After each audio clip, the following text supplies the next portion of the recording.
Good afternoon. Buenas tardes. I'm really grateful. Oh, hi, Frankie. I'm grateful to stand with you today on a day when we have really such great news. First, I must thank Governor Hochul for her leadership and call for immediate action in the aftermath of this devastating storm. Her vision to help all New Yorkers rebuild is what brings us all here today.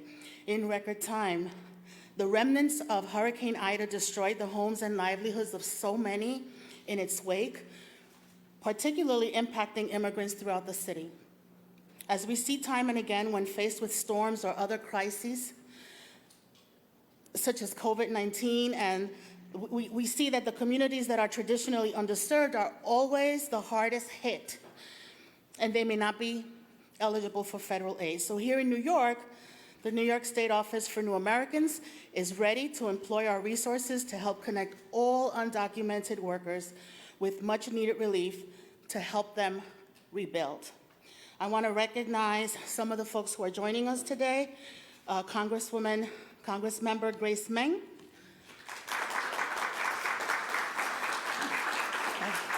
New York State Assembly Speaker Carl Heastie. I know he's sitting next to me, so he hasn't arrived yet, but Queens Borough President Donovan Richards.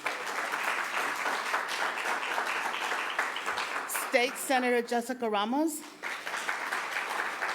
Assemblymember Catalina Cruz. Assemblymember Jessica Gonzalez Rojas. Assemblymember Neely Rosick. New York City Commissioner Raquel Batista of the Mayor's Office of Immigrant Affairs. And all of our partners who are here today, I want to thank you for being here. It is now my distinct pleasure to introduce New York's 57th governor, Governor Kathy Hochul.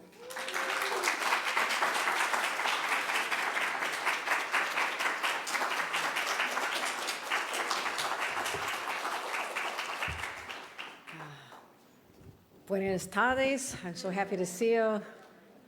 Great to see everyone. This is a day that demonstrates one thing, that every New Yorker matters. Let me repeat that. Every New Yorker matters. And I have been blessed to be surrounded by some exceptionally passionate individuals who will always make sure that we do the right thing. And I want to thank our incredible secretary. Rosanna Rosada has done an amazing job for many years. And when you need help, you call this woman, and she'll make sure that good things happen. I want to thank her for being such a friend and ally for such a long time. Grace, Meng, and I became great friends in Congress and our time there, but also you've been an incredible leader and making sure that everyone is taken care of. We literally spoke about some of the individuals in your district who we had met weeks ago, and I said, how are they doing? And you said they still can't cook because they don't have gas. And we said, we're taking care of that, and they had gas. I'm going to go there for dinner because they can cook now, but thank you. That's how in tune she is with the needs of her district. And also, I know our speaker will be joining us, but Donovan Richards also, it's a lot of responsibility to govern such a diverse, incredible place. I know our district attorney who's joined us, Melinda Katz, can speak to this, but you've done an amazing job with a lot of challenges. I kind of know what it's like to be new on the job with a lot thrown at you. So we have some simpatico here, but also thank you. Thank you for all you've done. And again, our district attorney, Melinda Katz, who just does an extraordinary job protecting the people in their time of need and making sure that we do what's right by Queens. So let's give her a round of applause as well. You had to see your state representatives, though, on the ground. I mean, I was so touched by their willingness to roll up their sleeves and be out there literally day after day after day, neglecting their own families or bringing their kids with them, showing up on site. And to Jessica Ramos, I'm still in awe of what I saw you do over that period of time when people needed you the most. Let's give her a round of applause, Jessica Ramos. Assemblymember Catalina Cruz, showing just heart and compassion for the people who look to you for leadership, and you were there on the ground as well. Catalina Cruz, thank you. Assemblymember Jessica Gonzalez Rojas, same thing. We were just It was some hot days. We're all wearing, kind of everybody's getting a little sweaty and a little worn and a little dirty, but you didn't give up. You were there every second. And Assemblymember Nidley Rozek, I want to thank you as well for just showing up when the people of your district needed you the most. I also want to give a huge shout out to the city of New York. That might just make news right there by itself. Raquel Batista, thank you. And we did have many conversations. Literally the night that the rain started coming down, Mayor de Blasio and I were on speed dial. We spoke through the evenings, through the night, the next day, the days afterward, and we showed up in person. And we just said to ourselves, we have to do something. This is unexpected in the sense that no one could have dreamed that much rain would fall, literally shattering a record that was set the week before. I mean, people talk about 500-year storms. They don't do math very well because this was 10 days apart. And the way we handled it was just to show for our first time really working together, having the opportunity to work together, what teamwork means and how we can put the needs of the people first. And that will always be the hallmark of my administration going forward, the current mayor, the future mayor, and anybody who wants to help me take care of the people of this great state. I will consider you a friend and an ally, and that's how we're going to change dynamics here. So thank you to the City of New York, who also helped put financial resources on the table for this as well, which is quite amazing. So having seen individuals at their lowest point in their lives, I think about our first visits to East Elmhurst, walking down a flooded alleyway, which never should have been a place where people had to call home, but they didn't have a lot of options. This was their home. They lived in basements. And these basements were not meant for people to be in because they ended up being death traps. People were literally trapped in their homes because if you walked down this alleyway and saw the entrance into their homes, and these homes were tiny, but it was their place. It was their place where they had all their most precious belongings. There was no exit out the back. So when the water started coming and people like Murphy were sleeping in his bed, and we all met Murphy, sleeping in his bed, all of a sudden he wakes up, the water's up to his chin, and this was a big guy. And he couldn't get out the back, and he almost drowned in his home until the first responders, and God bless our first responders, they broke down that window and reached him and pulled him out. He says he would not have been there if they'd waited just a few more moments. Some others were not as fortunate. We lost them. They lost part of our family. We'll never forget them. But others, you went back the next day. We were there on the 3rd, September 4th, September 7th. We came back with the president. And every time we went back, I just saw a more heartbreaking story. People literally on the ground just picking up scraps of pictures of their wedding or their babies and the clothes that were destroyed. And then when Grace, Meng, and I walked the neighborhood not far from there, people literally, a family lost their lives, and we placed flowers on the doorstep. And just, it's the smallest token of what we can offer, but knowing that we had a responsibility to these people. We could not walk away. You could not see this and turn your eyes away and not say, I have to do something about this. And when President Biden was there, we talked about how grateful we were that he gave us the declaration that allowed us to bring in FEMA money. And we set up Department of Financial Services vans on the site along with food trucks right there so people could get the forms filled out. And what we thought was this is a great program until the realization set in that if you were not documented, you didn't have access to the FEMA money. And that was really hard for people to hear that and to understand that. If you had a member of the family who did have citizenship, perhaps a child, that was great. It allowed the whole family to get FEMA benefits. But as I left there and I realized these people were looking to us in government to help them rebuild their lives, and we were going to have to say, sorry, you don't qualify? No. We're at war with Mother Nature sometimes, but we don't leave anybody on the battlefield. We bring everybody with us. We find out a way to help them regain some semblance of their past life and tell them we care about them, we believe in them, and we love them.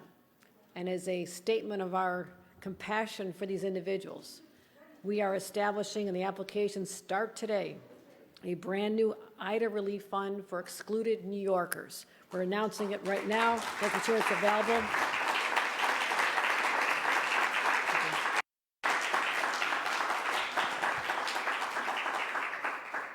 The program is $27 million, $20 million from our state emergency appropriations, and I thank the City of New York for adding $7 million to that pot as well. So thank you to them and to all of our team who pulled together the ability to make this happen.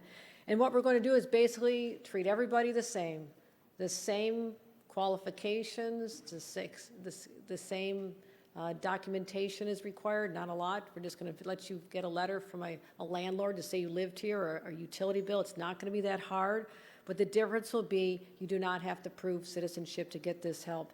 And the money will be $36,000, up to that available for housing assistance, and up to $36,000 for other needs. So eligible for $72,000 to start getting their lives back. That is powerful. That's how we start letting people know they matter in the state of New York. And how are we going to get this money out there? Because enough time has passed already. I know everyone's praising us for doing this quickly, but no one on the line is more impatient than I am. I wanted this done, and it's happening immediately. So we're going to, first of all, have partners, and I thank everyone who stepped up. In the Bronx, we have Catholic Charities Community Services, and in the Brooklyn, we have the Chinese American Planning Council. In Queens, we have 2 locations. Make the Road, thank you. Meng as well. Staten Island and Suffolk, Make the Road will be helping there. Nassau will have the Economic Opportunity Commission of Nassau County, and in Westchester and Rockland we'll have Neighbors Link. So these are the individuals that are part of our army to go out and help people. When I say we're not leaving anyone on the battlefield, these people will be going out, these organizations and the incredible leadership that they have will be going out there, literally meeting people where they are and helping them fill out the forms. There's also a hotline, write this down, and my 6 years of Spanish are not going to let me translate this properly because I don't want to be off a number, so someone else will come up and give this number in Spanish for me. But 1-800-566-7636, and that's the Office for New Americans, and that has been operational for a while, but this is an additional responsibility we're asking them to do, to be the clearinghouse. Calls go in there, and then we connect people with the information they need, and also the not-for-profit partner to help them get over the finish line. Again, this money came about because of the way that this community has had so many incredible champions. And I want to thank everyone. Most of you in this audience are part of why this has happened. And I thank you, and I know individuals who suffered for far too long. Thank you as well. And to me, this is the best summary of my philosophy of government. It's real simple, my friends. We help people. We take care of people. We care about people. That's it. That's what our responsibility is as public servants to everyone, regardless of their status, because to me, they're part of my family. They're part of the New York family, and we'll do everything we can to help them feel loved and cherished as part of that family. So thank you. Thank you.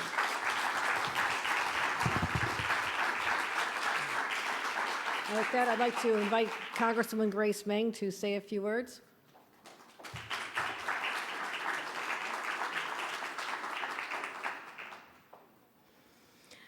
Good afternoon, everyone. I'm Congresswoman Grace Meng, honored to represent parts of Queens and Washington, D.C. I want to thank Governor Hochul and her whole team for bringing us together today. More importantly, I want to thank this governor for leading with compassion, for listening and being responsive to the everyday needs of our Queens residents and our New Yorkers, because that's not something that we see all the time.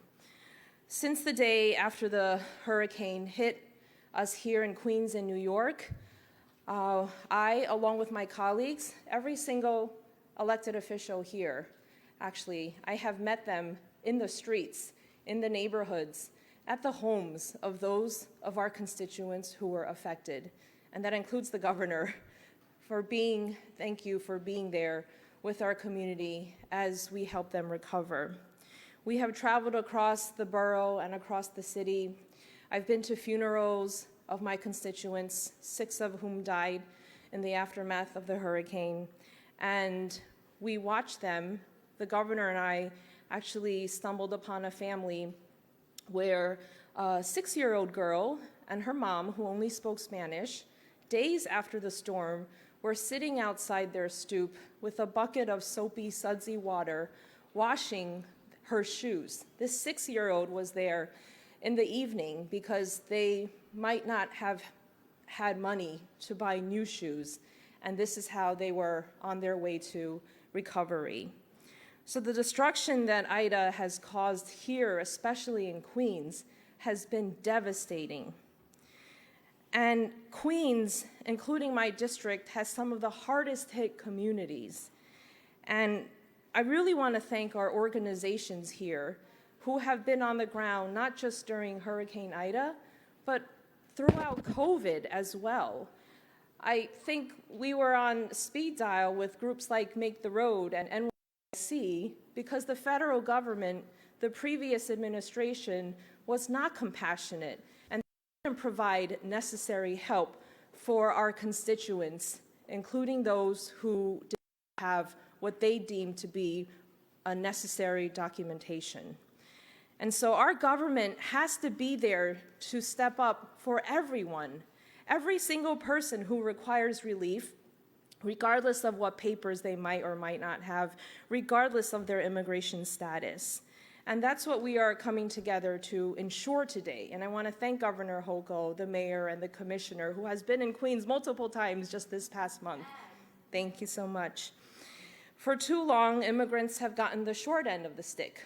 When we are asking for money, when we are demanding taxes from our immigrants, we make no distinction and don't ask for any necessary paperwork and documentation. When we're looking for necessary services to survive and to have a better quality of life, like transportation or food delivery, no one cares if they're properly documented or not.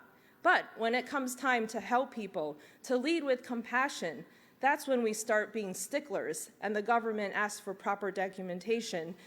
And we literally, especially during COVID, left people out to dry. We left people for dead. And so I'm so thankful for the governor and this administration for providing so much necessary help. And I want to be clear that this does not mean that Congress is relieved of its responsibility. We are continuing to work to push FEMA.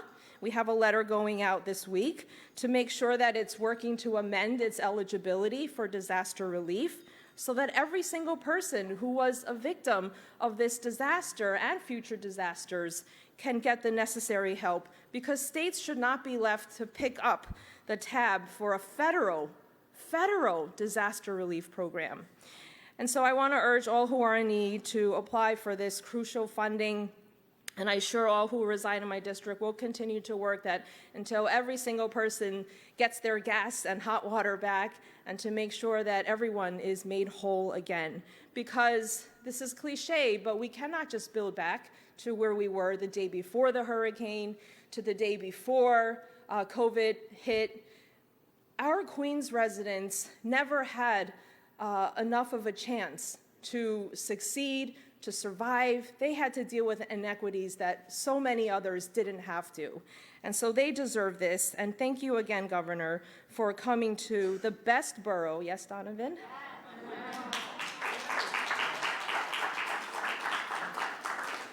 The borough that was most impacted from COVID to the pandemic.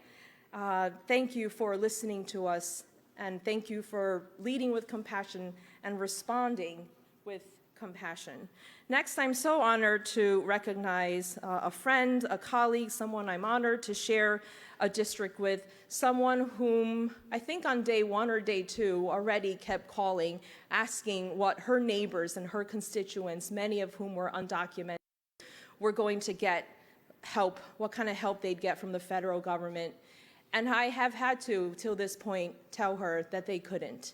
And they can't until now, when the governor and her team has stepped in. So thank you, Assemblymember Cruz, for your leadership.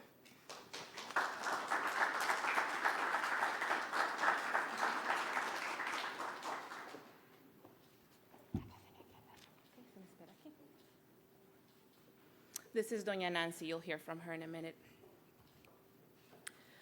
Governor Hochul, it's an honor to have you here in Queens. I'm told by management here at this amazing location that you're the first governor to come visit us. So what a wonderful, that's what I was told. Can you imagine that? And we will welcome you here many times more. My name is Catalina Cruz. I'm the Assembly member that gets the honor of representing Jackson Heights. Thank you, Corolla. We go way back. I have the honor of representing Jackson Heights, Corona, and Elmhurst, where more than 150 languages are spoken. We are the most diverse district in the country. We have about 40% of our neighbors who are non-citizens. That means many of them have permanent residency, many of them are undocumented. But what's important about that piece is they can't vote. They can't vote for you, Governor, they can't vote for me, they can't vote for Grace. And so what you're doing today is helping change the lives of the people that can't go to the booth and vote for us. And that is something that is commendable, and we thank you for that. As electeds, we've chosen to help improve the lives of our community and fight for our community. So it's disheartening when I had to call Grace and when I had to call FEMA and when I had to call just about everybody and be told, no, there is no help that's coming to your undocumented neighbors. About 3 weeks ago, when Ida ravaged our community and took everything from many of our neighbors, including Doña Nancy, many had already endured the loss of work, the loss of a loved one, and the loss that came with the pandemic. And they were just getting on their feet. And while some were able to get help from the federal government back then, they were also told no. That left our undocumented neighbors, the ones that work, send their kids to our schools, they pay our taxes, and they even own businesses all over Elmhurst, Woodside, East Elmhurst, Jackson Heights, alone to fend for themselves. Our nation's unfortunate and frankly disgusting history of turning to undocumented people to pay their taxes, as Grace was saying, and when it comes time to treat us like humans, and I say us because I grew up undocumented, to treat us like humans, they can't do it. They can't find the way to amend regulations, to amend the law, to give us immigration reform. But that's a conversation for another day. Unlike you and I, during the worst time in the pandemic, they were not able to get help. And the day after Ida devastated my community, my team and I began to work to try to find help for them and for every neighbor. So we actually teamed up with the governor's office, and we had DFS actually come to our office to help us screen people along with our interns. And I got to give one of those young people who's my intern, Enrique, who's a dreamer, who's actually the first person to screen Doña Nancy, who realized this was a problem. That while we were being told by FEMA, if you have someone in the household who has a social security number, that left thousands of our neighbors out, because often you can have mom, dad, and everybody in the house be completely undocumented. And that's what we faced. We screened more than 60 people, and more than half of those 60 people were undocumented. So half of my neighbors couldn't get the help. They lost everything. They lost everything that they worked so hard for in this country. Doña Nancy, who you'll hear from in a minute, spent 20 years working as a house cleaner and paying her taxes. Because we are told if you want to be a good American, you pay your taxes, even if you don't have documents. But when Doña Nancy's house was taken by Ida, she lived in a basement. There was nowhere she could turn to.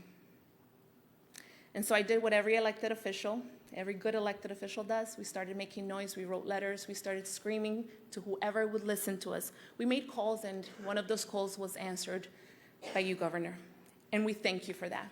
Your team, and as elected officials, we rely on those teams. You have an amazing group of humans working for the state of New York.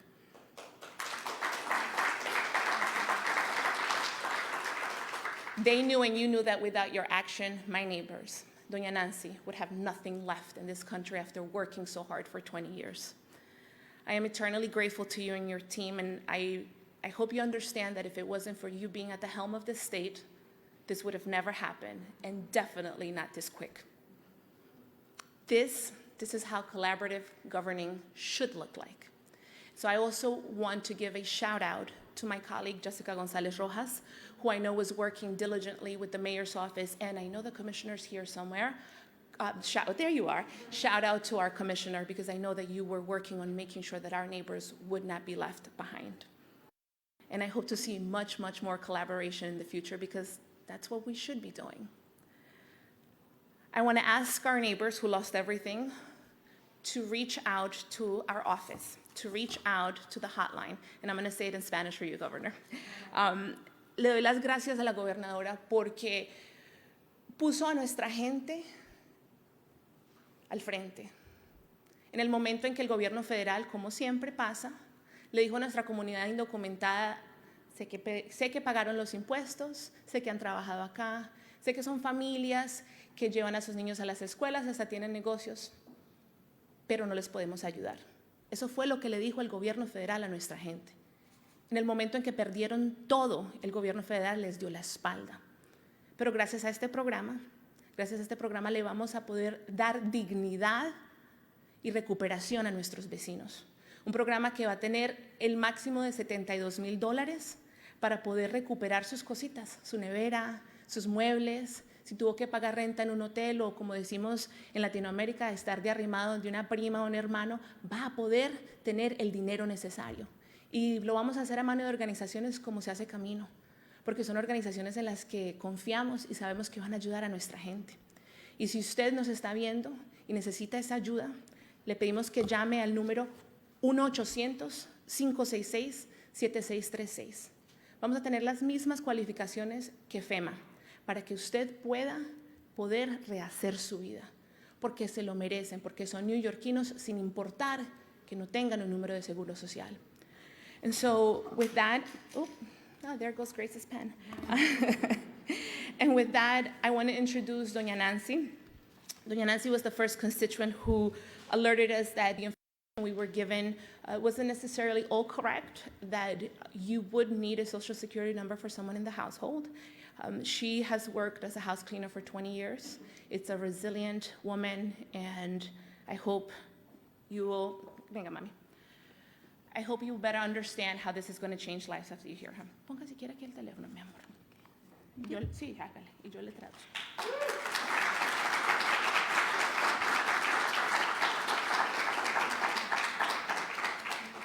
I'm sorry que estoy muy nerviosa.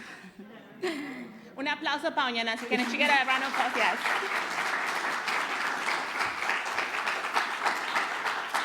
Vengo a contarles mi historia. De verdad que fue muy difícil. Yo tenía muchos años viviendo en el basement. I'm here to tell you my story. It was very tough. I had been living in a basement for many years. Habían avisado una tormenta, pero yo no me imaginé que iba a ser de esa magnitud. They had advised that there would be thunder and that there would be lots of rain, but I could not imagine that it was going to be of this magnitude. Estaba sentada en el comedor y de pronto en el baño sonó ¡pah! Duro. I was sitting in the dining room and all of a sudden there was a big loud bang coming from the bathroom. Me paré inmediatamente y ya venía el agua como un río. I got up immediately and the water was already coming in like a river. No daba tiempo de nada. Yo trataba de encaramar todo lo que podía en la cama, en los muebles, y venía todo el agua. There was no time to do anything. Salió fue de mi cuarto todo el tiempo por los closets. There was no time to do anything. I tried to pick up my things and move them to higher ground, but it was impossible. It was also even coming through the closets. Las orillas de las camas. Y venía hacia la cocina, o sea, la salita, la cocina, porque es un basement. And it was coming into our living space and to the kitchen because it's a basement. Y barría con todo. And it was wiping everything away. El agua subía y subía. Y yo veía nadar mi ropa. Veía nadar los zapatos. Chanclas, todo, o sea, era muy difícil. Yo decía, no puede ser, yo lloraba. The water was rising, and I would see it taking my clothes, my shoes, and I was saying, this can't be happening, and I was crying. Yo decía, no puede ser, y cogí el teléfono y no sabía si estaba grabando, estaba llamando a mi hija que está en Florida, la otra tampoco estaba acá, y llamen a mis vecinos. Dios, yo lo único que decía era, Dios, ayúdame. The only thing I was saying is, God help me, God help me. I tried to call one of my daughters, but she was in Florida, and the other one wasn't answering, and I was just saying, call my neighbors. Ok, bajaron los dos, un muchacho mexicano que me ayudó y la señora de arriba también.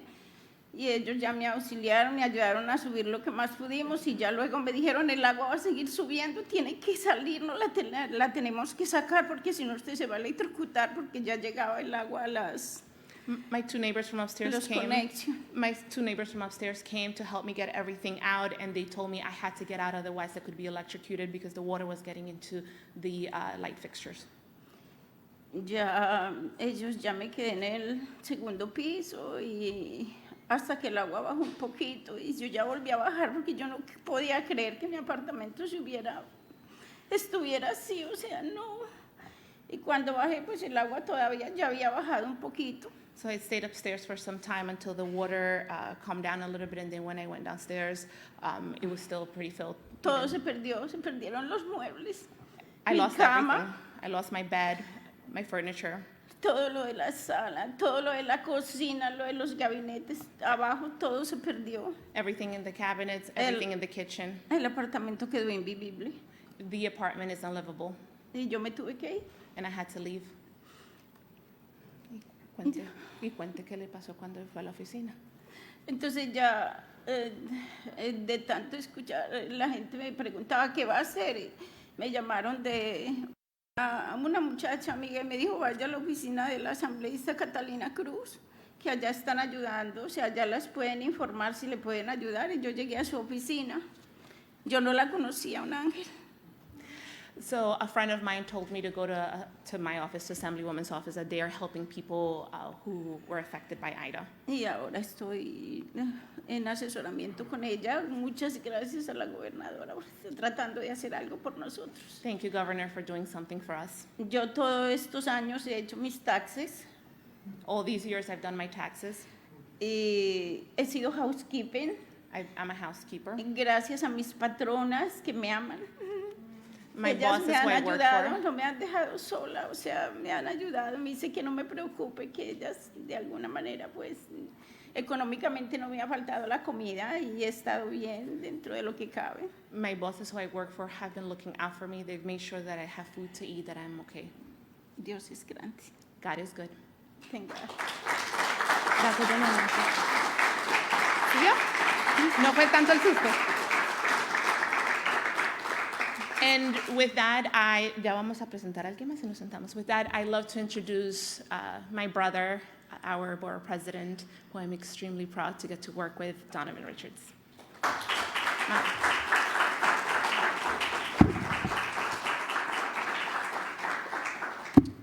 Thank you so much, and what a powerful story, and it speaks to why we're here today. Give me your tired, your poor, your huddled masses yearning to be free. And I want to thank the governor today, who actually, has become an honorary Queensite at this point because she is here so much. So I want to thank her for her commitment to this borough, for her leadership. I think back to the morning, in the wee hours of the morning, when we were hit by Ida, getting a call, I think it might have been like 6:40 in the morning, from the governor, asking and saying whatever we need, she will ensure that she delivers on. And I want to thank Governor Hochul for delivering for everybody through this recovery today. Of course, want to thank Mayor Bill de Blasio as well. And of course, I have to highlight culture in Queens. We have the best cultural institutions in the city of New York, and Queens Museum is a part of that. And I want to thank Sally. And I think we had a great announcement this week, a $26 million announcement to expand this beautiful museum that has served not only as just simply a museum, but a food hub during the time of this crisis, this pandemic. So I want to thank you for opening your doors. And to our colleagues, my colleagues in government, we have some fierce women in Queens. And I want to thank all of you for your leadership. When women lead, boy, I tell you, Governor, the women of this borough, I can attest to each and every one of them throwing in their Timberlands, taking their air hoops off to make sure that folks could get back home and that we can have a recovery. So thank you, ladies, for your leadership as well. Listen, it's been a tough near 2 years now, nearly 2 years coming out of this pandemic, thinking about how Queens was the epicenter of the COVID crises. And I think back to these communities that were not only just hit during Ida, but during the crises. Who were the communities that were driving this city? I think back to my father, who had to go to work, who just became a United States citizen just 2 years ago. Thanks, Dad, for voting for me, by the way.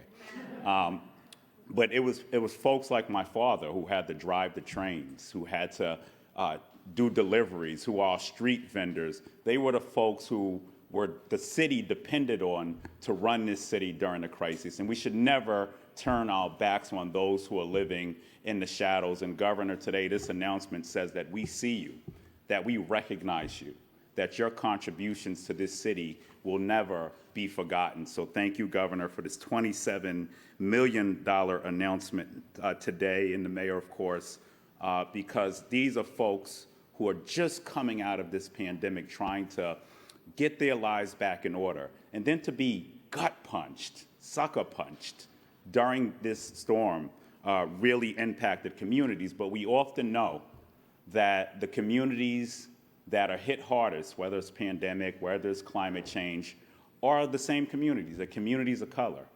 And yes, climate change impacts each and every one of us, but it does impact certain communities even worse. You think about the Heat Island effect.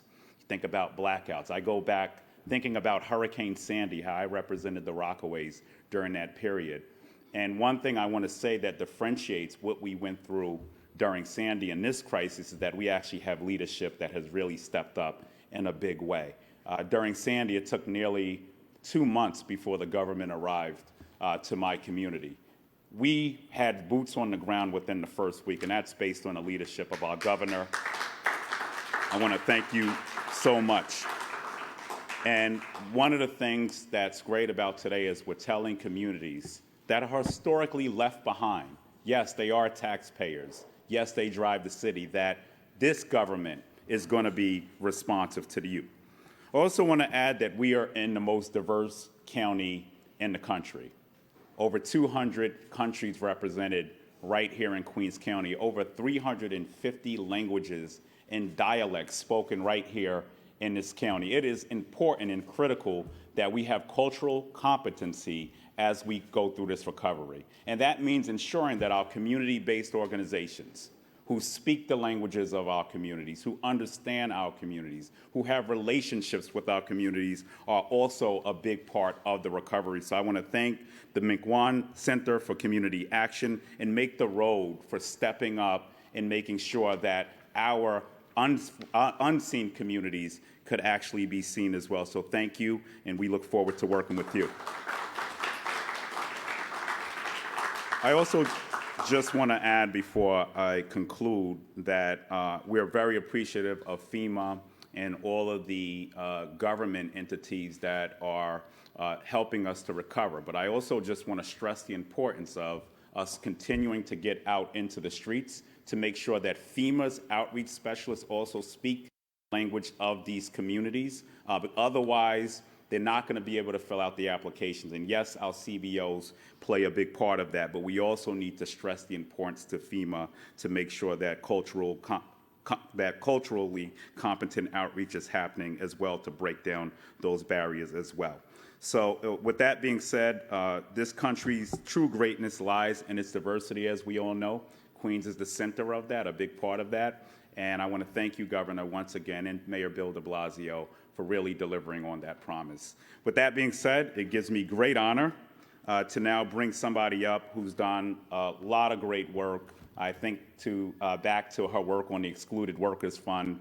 And we just had a immigrant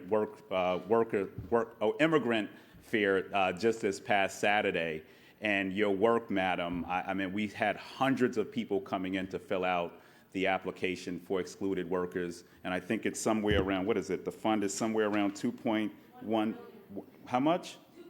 2.1 billion. And we need to make sure we deliver on that full 2.1, but the need is so immense that we're gonna need more money, Governor. So anytime you come to Queens, you know, we gotta stress You got to bring your checkbook too, all right? So Queens, get the money. But thank you so much to our state senator who has been seen in 13 and been on the ground. It is my honor to introduce Senator Jessica Ramos.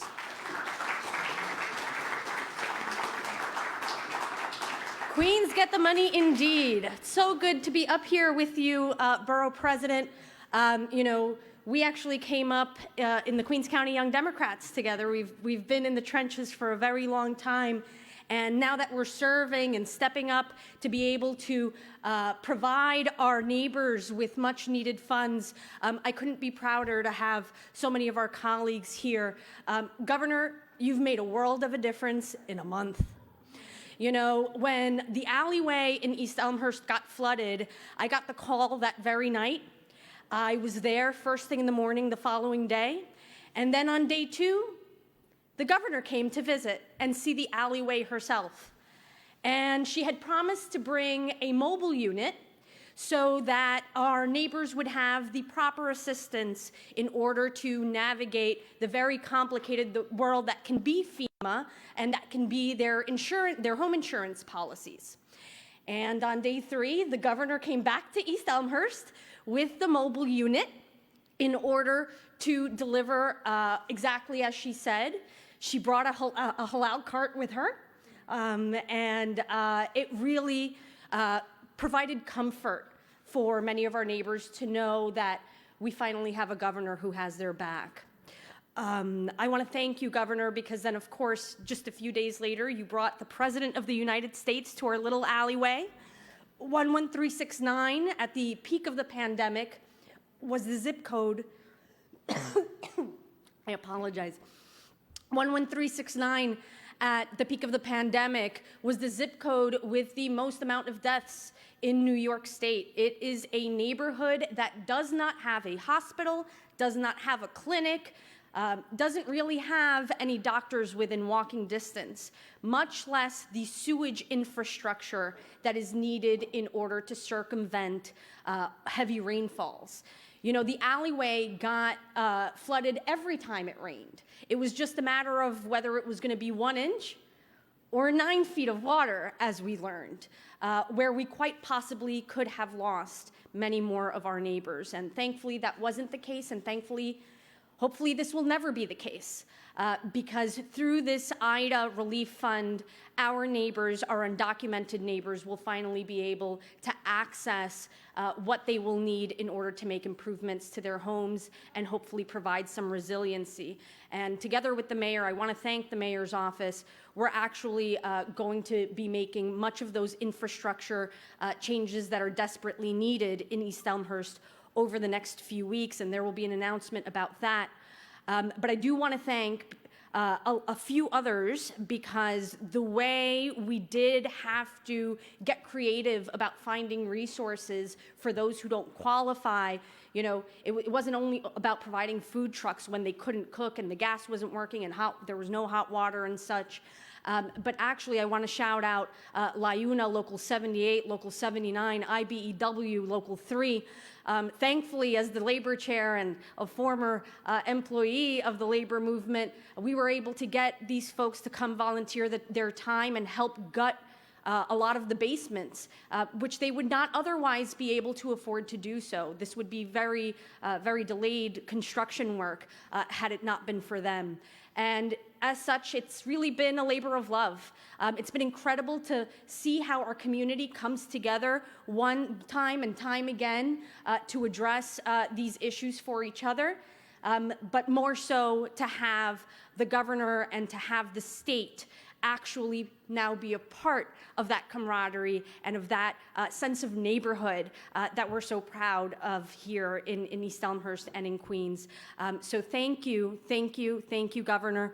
Te quiero agradecer por esta iniciativa, proveer a nuestros vecinos con los fondos que necesitan para hacer las mejoras a sus casas, que son tan necesarias en este momento. Es muy desafortunado que las mismas personas, los mismos barrios que sufrieron tanto durante la pandemia a raíz del coronavirus, también se vean tan afectados por el cambio climático. Y es que nosotros, como comunidades de color, siempre estamos al frente de estas emergencias. Y la verdad, hemos visto en prácticamente su primer mes como gobernadora a la gobernadora Hochul estar acá en Queens, creo que ya 4 veces.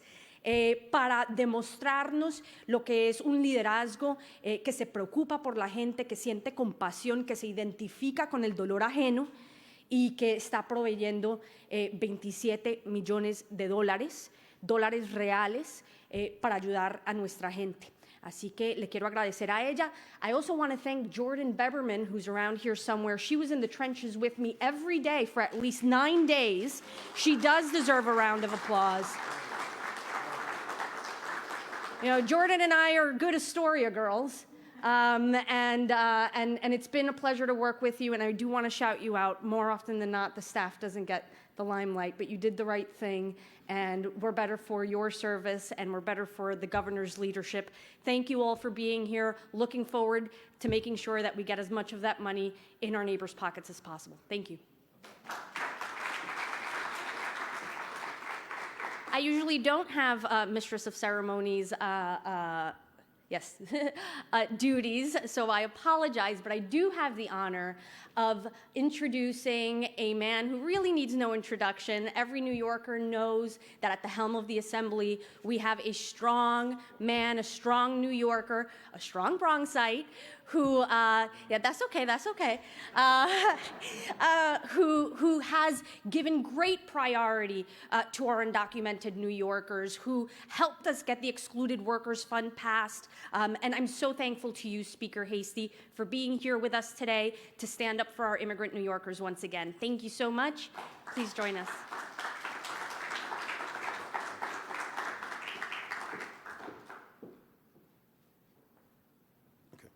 Well, good afternoon, everyone. I'm happy to be in Queens. And I know all this mention of Queens, but I always like to tell y'all, if it wasn't for the Bronx, don't ever forget that. So I do want to acknowledge, I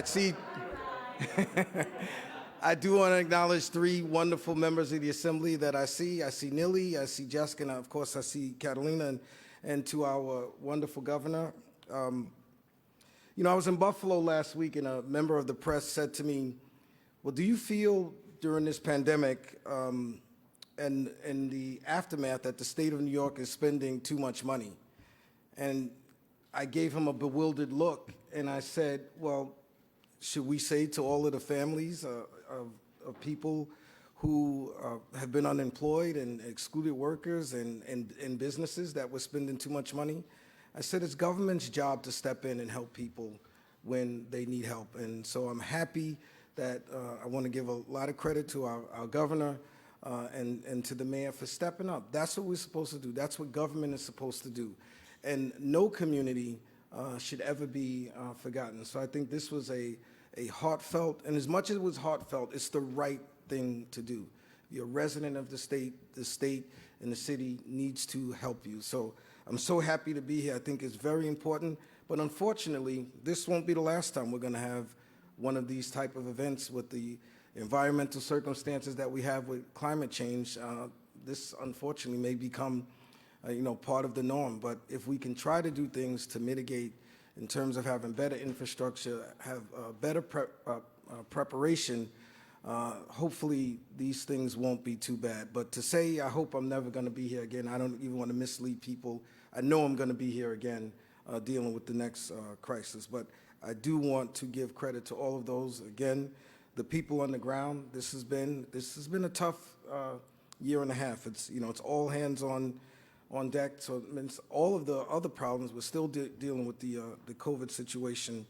But like I said, this is what we're here for. So I'm happy to be here, and always a challenge. And I do want to, I'm not supposed to break the confidence of a leaders meeting. But Governor, if you forgive me, one of the first meetings I had with Governor Hochul, I was raising the issue. I said, we in the budget we put together a lot of good programs with good money, and I said, but we need to make sure that it's not one program at a time. And so Governor Hochul just looked at her team and said, make it so. I thought I was watching Star Trek: The Next Generation, but that's the first thing she said.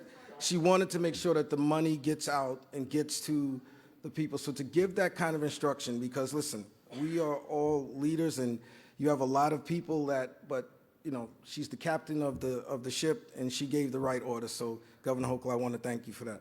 And thank you, everyone, but I also have I was given the instruction to introduce Raquel Batista, a longtime friend, from the Mayor's Office of Immigrant Affairs. Okay. Good to see you. Hello, good afternoon, everyone. I am honored to join Governor Hochul in making this historic announcement. Hurricane Ida's devastation has severely impacted our immigrant community.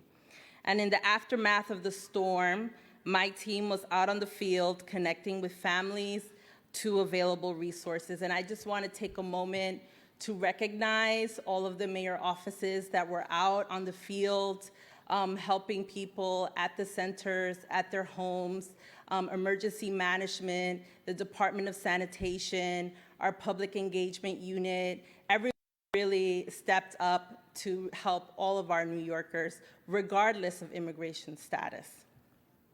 Yet we were disheartened when thousands of undocumented families who lost their home and livelihood could not qualify for assistance through FEMA.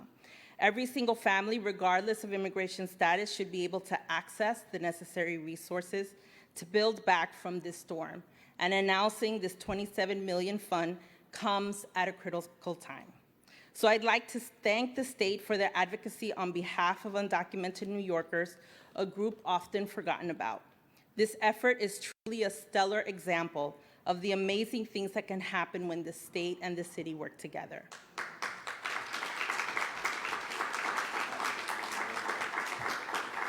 And to our immigrant community, the deadline to apply is November 26th. Call the ONA hotline at 1-800-566-7636 to connect with the nonprofits that will help with the application. Assistance will be available in over 200 languages. And we would like to encourage folks to please be aware of fraud. There is no application fee for this program, and please use the information that we will be providing to get to the right organizations that will be helping you apply for this application. And I'll just say a few words in Spanish, en español ahora.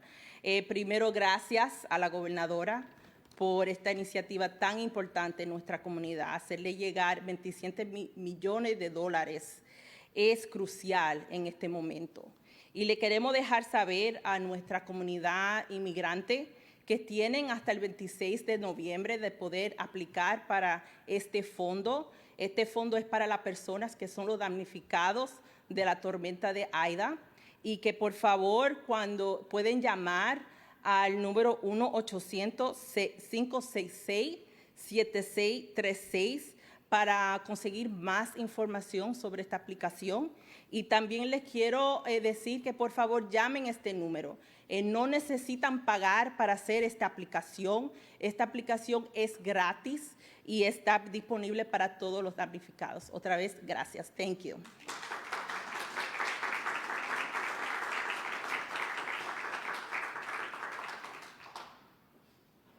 Gracias, gracias, gracias. This is such a special day. To our speaker, I didn't have a chance to acknowledge you. I acknowledge you in your absence, but also want to recognize that this is his birthday week. And as the captain of the enterprise, I want to say, live long and prosper.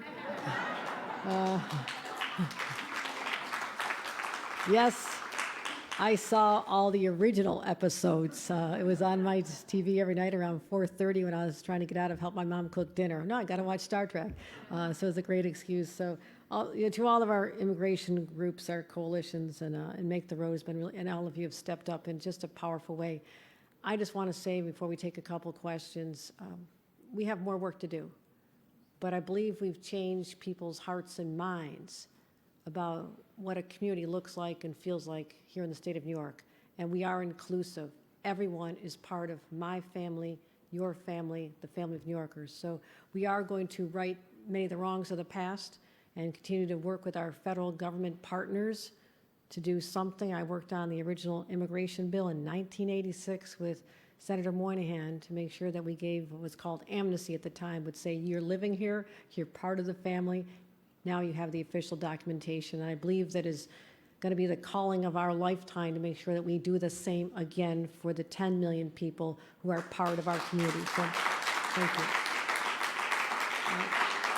Again, my thanks to the City of New York. Again, we have a lot of work to do together, and with that, I'll take a couple questions. I know we want to. I've got another issue that's kind of percolating, if anybody's paying attention to the news, so I only have a couple of minutes here. But Joseph, I want to ask you first from the city. I know you've been covering us quite a bit on this. Yeah. Severe weather has become part of the norm now with record rainfall happening frequently.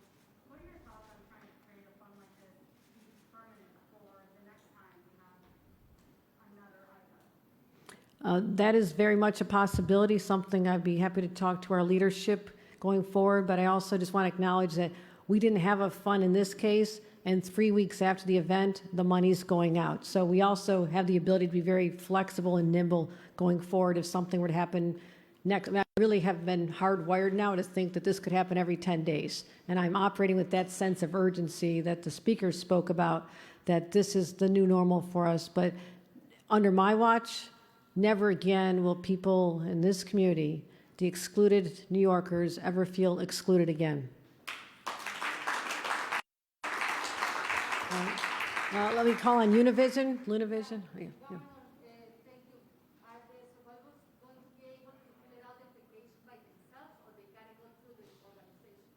No, these organizations, well, they have both. These organizations are there to help get information out to them should they need assistance, but they absolutely should call that number, and I'll repeat it and you'll translate for me, 1-800-566-7636, and we are staffing up an operations center to be able to handle the volume of calls coming in. So if people want to do it on their own, they absolutely can. They don't have to wait for that. Telemundo? Anybody here from Telemundo? All right, I'll take. Okay. Yes.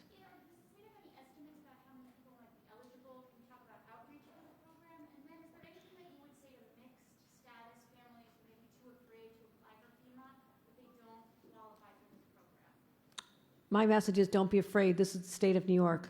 We will protect you. We have your back. Do not worry. And again, I know that could be a barrier for some people, but this is a program designed for them. There are very caring people administering it, and they'll be fine. What was the first part of your question? How many people? Yeah. We know that, and that's a really good question. I asked the same. I mean, what is our universe of people that we're dealing with? We have 1,200 homes that were destroyed during this. And if the estimates are about half were FEMA eligible, that means 600 are not. But also within that, there were people that if they had one member of the family who had citizenship, they did qualify for the full FEMA money. So it's hard to know. It's less than 1,200. It's more than one. So somewhere in that range. And we'll have, and also, we've asked these organizations that have stepped up to be our partners in this.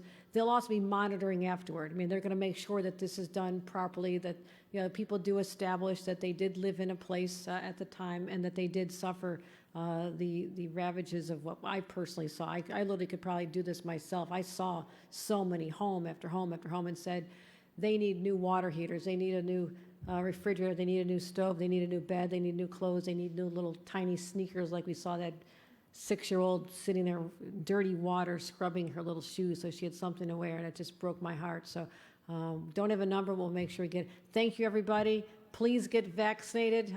We're in a time where we're making tremendous progress, but there are still communities that have not been successful in that. And again, this money goes out to areas including the Bronx, Westchester, Rockland, Queens, and every area that's been part of the federal disaster declaration. So as much as we're having fun here in Queens, it also goes to the Bronx and elsewhere. Well, thank you, everybody. Got to run.